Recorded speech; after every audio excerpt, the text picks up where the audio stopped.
Go to TAPgiles.com to learn dreams, engage my services, and support the channel.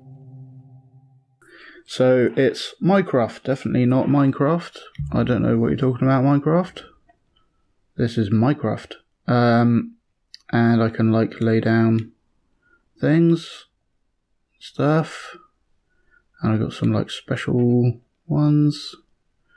And it's not too complicated, but it uses kind of a lot of different moving parts to, like principles to be able to put it together and have it work. So like, that's one of the things I made. People have made some things already. Like these things. It doesn't save or anything, but like you can take a screenshot, make some pixel art or something. So the first thing we need is a way of emitting blocks. And I did this a certain way that, so if I make a green block first, I made it so that all of the blocks are in one object and then it deletes everything it doesn't need. And you could do it a number of different ways, but I think this way is more interesting for like teaching purposes. So let's have a chip and have it off the side and group it up. We're going to have like lots of these cubes, so I'm just going to hue cycle to get different colours. Okay, and these will all be on the same position, so that when you emit it, it will be in the same spot and you don't have to like move it around or something.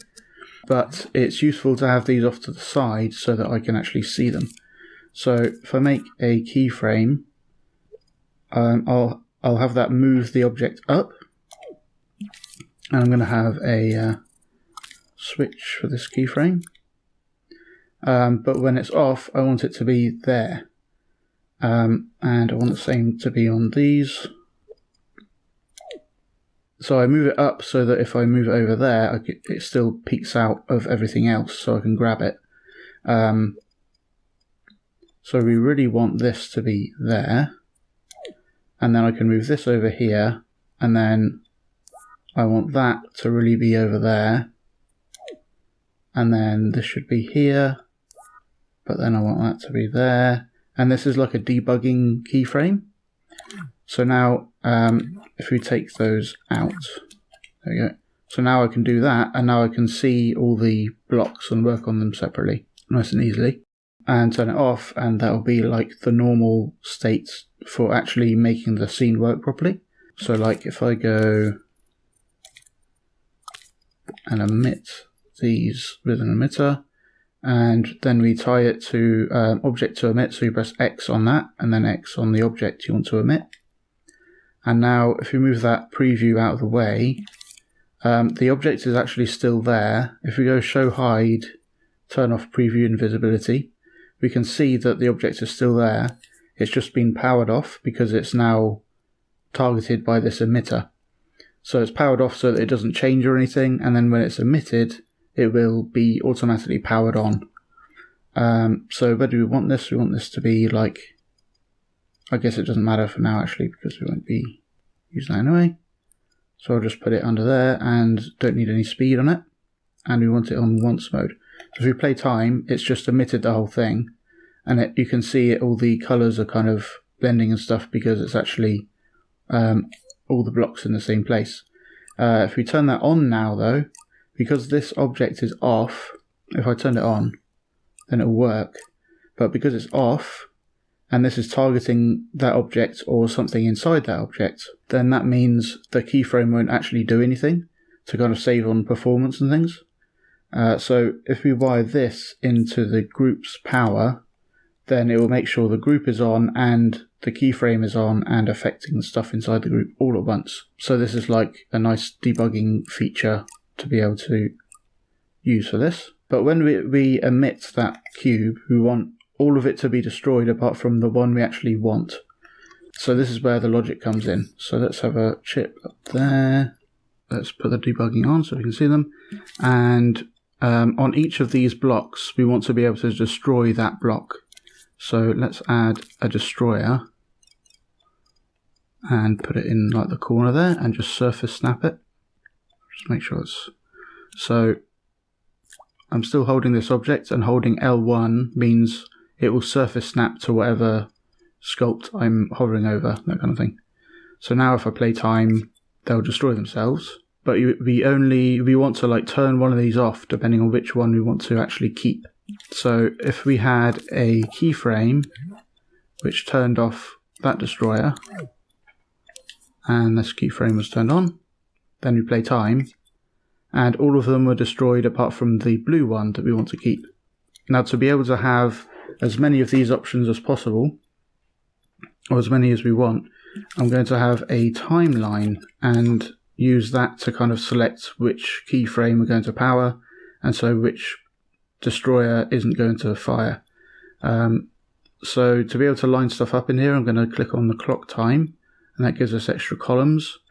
And we can actually have, this is like a whole bar of music, so that's only got the number 1 across that whole bar. But if we change the meter numerator to 1, then each column has its own number, and we can put that in there, and then scale it up, and have it go right up to the edge of the column. So now, while it's at the start, then that blue one is going to not destroy itself. But we don't want to just play, we want to control where this playhead is in the timeline. We can do that by sending a value into it. For example, if we get a value slider, we can wire that into the playhead, and that only appears when you're holding a wire, so then you wire that in there. And if I send it at 0%, then it's 0% of the timeline. 100%, it's 100% of the timeline all the way at the end. And then in the middle means it will be 30% of the timeline. So whatever percentage you send in, that's where this will snap to. So say this, so we've got 16 columns there. Let's make this go up to 16. And it should go from 1, because we've got a 1 column and a 16 column. But it needs to turn this into a percentage. So for that, I can use a signal manipulator, wire it in, and use custom remapper mode. This is like a funnel that expands, takes in an input range and outputs an output range. So if the input is going to be between 1 and 16, so let's set that up.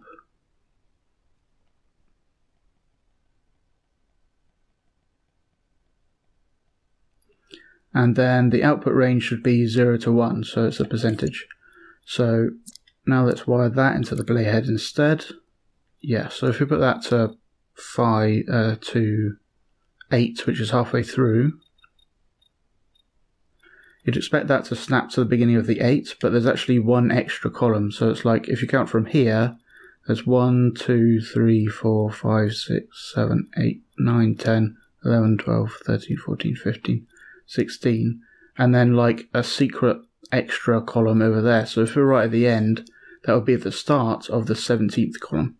So if we go here and just set the input range to 17, now if we go to 8, then it's at the beginning of the 8 column. If it's at 16, it's the beginning of the 16 column, and so on. And the cool thing with the timeline is you can use it like this, and it will just power whatever is underneath the playhead. So if we're sending it a 1, then this keyframe will be in it and be under the playhead, and blue will survive. And if we have another keyframe that affects the purple, and that's in the number 2 slot, so if we send 2, then the purple survives because the purple keyframe is active. And we'll just make one more for the start.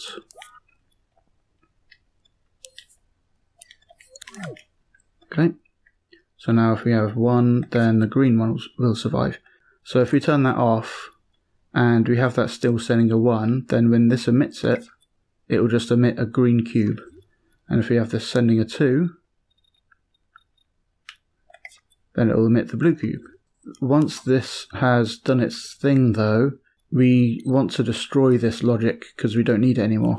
So if we have a destroyer in there, destroyer, I'll just put it in the timeline.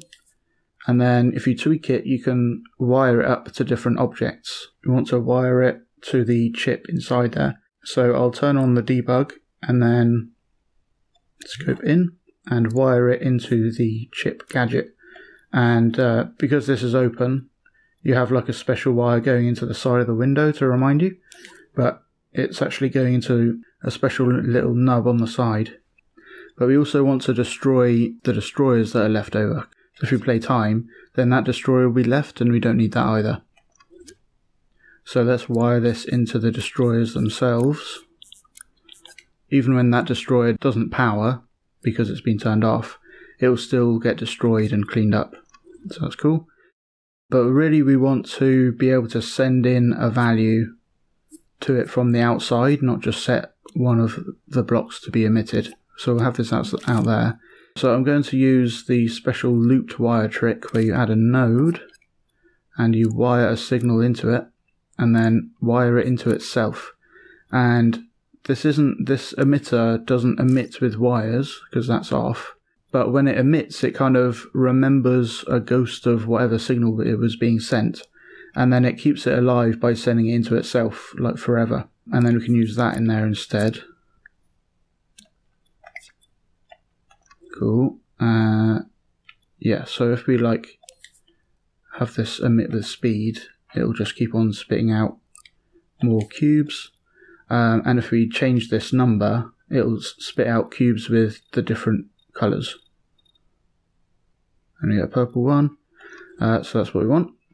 But you probably saw that it kind of flickers all of the cubes at once before it destroys them. So I'm going to add a keyframe to make this group invisible and make sure it's left on. And then once it destroys all the stuff and sorts itself out, then this keyframe will be destroyed as well and let it be visible. Thanks for watching. I hope you learned something interesting. Go to patreon.com/TAPgiles to learn something new every day.